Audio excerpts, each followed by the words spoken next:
છેલ્લા કેટલાય સમયથી Gondal talk of the town બન્યું છે ને એમાં પણ ક્ષત્રિય સમાજ આંદોલન વખતથી કોઈ ચહેરો ચર્ચાનો વિષય બન્યો હોય તો એ છે પદ્મિની બાવાળા. ત્યારબાદ પારંપરિક મુદ્દાને લઈને વિવાદમાં આવ્યા અને હવે હની ટ્રેપની ઘટનામાં તેમનું નામ સામે આવ્યું અને તેના પર લાગેલા આરોપોને લીધે તેની ધરપકડ કરાઈ છે. નમસ્કાર, આપની સાથે હું ભગવતી વિશાવડિયા. રાજકોટના એક સમયના સામાજિક મહિલા આગેવાન પદ્મિની બાવાળા સહિત 5 લોકોએ ગોંડલના વૃદ્ધને હની ટ્રેપમાં ફસાવીને ₹7 થી 8 લાખ પડાવવા માટે ધાક ધમકી આપ્યાની પોલીસ ફરિયાદ નોંધાતા ચકચાર મચી હતી અને હવે તેની ધરપકડ કરાઈ છે. જેતપુર રોડ પર રહેતા 80 વર્ષીય વૃદ્ધે ગોંડલ પોલીસમાં તેજલ નામની યુવતી તથા પદ્મિની બાવાળા અને તેના દીકરા ઉપરાંત શ્યામ અને હિરેન નામના શખ્સો વિરુદ્ધ ફરિયાદ નોંધાવી છે. જેમાં તેમણે જણાવ્યું છે કે ગોંડલમાં 15 દિવસ પહેલા ઘર પાસે બેઠા હતા ત્યારે રિક્ષામાં તેજલ નામની યુવતી આવી અને સરનામું પૂછ્યા બાદ થોડીવાર પછી તરત આવીને વાતચીતથી વિશ્વાસ કેળવી મોબાઈલ નંબર લઈ ગઈ.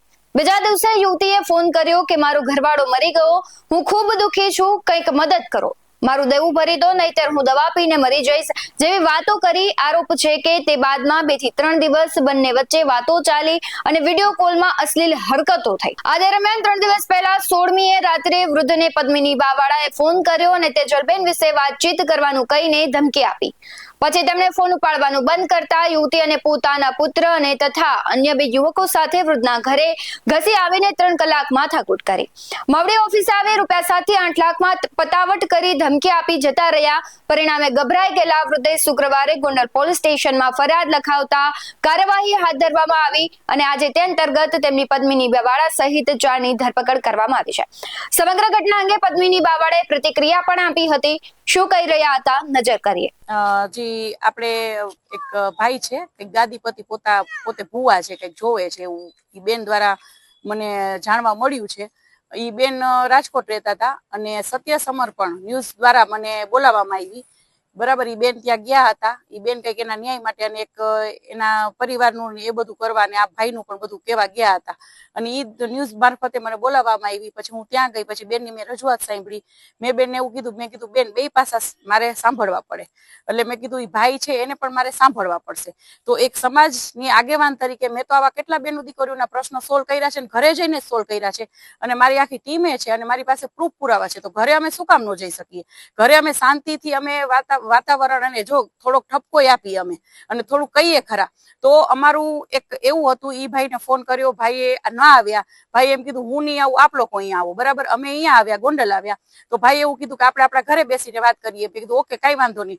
ભાઈને અમે બધું દેખાડ્યું. મેં કીધું ભાઈ આ શું છે, તમે શું જોવો છો, મારે જોવડાવવું છે. અને અમારું એક પેલો તો એવું જ હતું કે ઈ ભાઈને અમારે ખુલ્લા પાડવા હતા કે કોઈ પણ જોવડાવવા જાય અને આવા બેનો દીકરીઓને ખોટા સકંજામાં લઈ અને શોષણ ન કરે.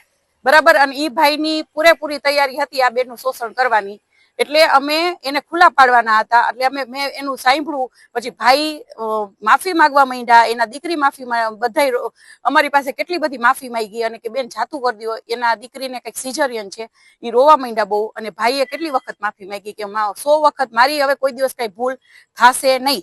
એટલે અમે એની ઉપર વિશ્વાસ કરી ગયા. છતાંય મને એક એવું થયું કે અમે અહીંયાથી નીકળશું એટલે અમારી ઉપર કઈ પણ એક્શન લેવાય ખોટી આ લોકો. એટલે અમે એમને એમ કીધું કે ભાઈ આપ ન્યૂઝમાં આપની માફી પત્ર અમને આપી દો, અમારે કઈ વાયરલ પણ નથી કર્યું, પણ બીજી વાર આવું કોઈ બેન દીકરીઓ સાથે આપ કરતા નહીં. બસ આટલી જ વાત હતી. એમાં એટલું બધું ચગાવ્યું અને અમારા જેવા આગેવાન જે બેનો દીકરીઓને ન્યાય દેતા હોય એની ઉપર એફઆઈઆર કરી એ તો કરી, પણ ફક્ત મારા ભેગા ખાલી 2-3 દીકરા વાવ્યા હતા. ખાસ કરીને મારા દીકરા તો મારી સાથે જ હોય છે. તો મારા દીકરા માથે શેની ભાઈ એફઆઈઆર? મારા દીકરા અહીંયા આખું અમારી પાસે ફૂટેજ છે.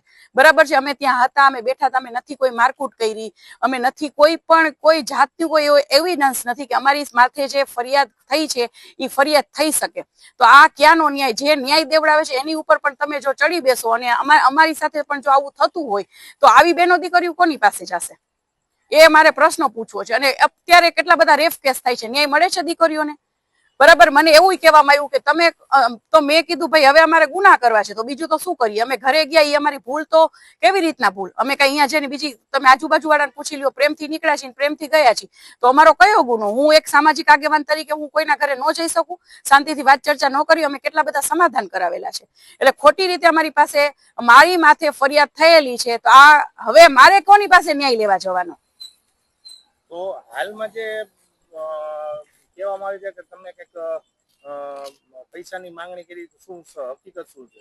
જી, પૈસાની માંગણી 100% છે જે કરી નથી, બરાબર છે. તો એ લોકો પાસે એવિડન્સ તો હશે ને, કેમ કે એ લોકોનો ફોન ચાલુ હતો અને મેં કીધું હતું કે તમારા ફોન ચાલુ રાખો, અમારા ફોને ચાલુ રાખી. તો એ લોકોને કયો પ્રૂફ પુરાવા આવે? એક શબ્દ પણ એક રૂપિયાનો નીકળો હોય, કોઈ પણ એક શબ્દ એવો નીકળો હોય, કોઈ પણ એની પાસે એવા એવિડન્સ હોય, તો એ લોકોને કયો મીડિયા સામે આવે અને મીડિયા સામે બધી રજૂઆત કરે અને પ્રૂફ પુરાવા આપે કે અમે કોઈ પણ એક રૂપિયાની પણ માંગણી કરી. પણ આની પાછળ બીજા કોઈ તત્વો કામ કરી રહ્યા છે. હાલમાં હવે આગળ શું તમારી સ્ટ્રેટેજી કરવામાં? ના, આગળ હવે અમારી લડી લેવાની તૈયારી છે, બરાબર. હંમેશા હું તો કહું જ છું કે સત્ય ને બહુ તકલીફ પડે છે અને હવે અમે લડી લેવામાં છીએ. જે પણ સત્ય હશે યાદ નહીં તો કાલ બારે આવશે. અમે નિર્દોષ છીએ, બેન નિર્દોષ છે, બરાબર. આ તો એવું થયું, ઊંધું પડ્યું કે અમે તો બેનને સહાય કરવા ગયા અને અમારી ઉપર આ લોકો એફઆઈઆર દર્જ કરી દીધી. પણ શેની કરી એમ? અમે કેમ મને કોઈ હક નથી અને મારી પાસે તો એવા પુરાવા છે. હું ફરીવાર કહીશ કે કેટલા બધા બેનો દીકરીઓને 16 વર્ષથી કેસ ચાલતા હતા ને, જેને ન્યાય નથી મળ્યા ને એને મેં ન્યાય દેવડાવ્યો છે. અમે અને મારી ટીમે ન્યાય દેવડાવ્યો છે. તો હું શું કામ ન જઈ શકું કોઈના ઘરે? અને મેં કોઈ એવી માંગણી અમે નથી કરી. અમારી ઉપર આવા ખોટા આક્ષેપો મૂકવામાં આવે છે. જી, હની ટ્રેપમાં ફસાવી ₹7 થી 8 લાખ પડાવવા ધમકી આપનાર રાજકોટની તેજલ છૈયા, પદ્મિની બાવાળા સહિત 5 વ્યક્તિઓ સામે B ડિવિઝનમાં ફરિયાદ કરતા ઇન્ચાર્જ પીઆઈ ડામોરે તપાસ હાથ ધરી હતી અને પદ્મિની બાવાળા, તેમના પુત્ર સત્યજીશી ગિરિરાજસિંહ વાળા, શ્યામ સંજયભાઈ રાયપુરા અને હિરેન હિતેશભાઈ દેવડિયાની ધરપકડ કરી પૂછપરછ હાથ ધરવામાં આવી. સાથે કારને પણ કબજે લેવામાં આવી છે. જ્યારે આ પ્રકરણની મુખ્ય આરોપી તેજલ છૈયા નાસી ગઈ હોય તેની શોધખોળ શરૂ થઈ ગઈ છે. છેલ્લા કેટલાય સમયથી ગોંડલ ચર્ચાનો વિષય બન્યો છે. એક પછી એક ઘટનાઓ ગોંડલમાં બની રહી છે. તેને લીધે સમગ્ર રાજકારણમાં પણ ગરમાવો આવ્યો છે અને રાજ્યમાં talk of the town Gondal બન્યું છે. આ મુદ્દે આપનું શું કહેવું છે? કમેન્ટ કરી જરૂરથી જણાવજો. આવા જ વધુ અહેવાલો સાથે ફરી મળતા રહીશું. તમે અમારી YouTube ચેનલને સબસ્ક્રાઇબ કરવાનું, અમને ફેસબુક અને ઇન્સ્ટાગ્રામ પર ફોલો કરવાનું ભૂલશો નહીં. બાકી નવી અપડેટ્સ મેળવવા માટે આપ જોતા રહો BS9 TV ન્યૂઝ. નમસ્કાર.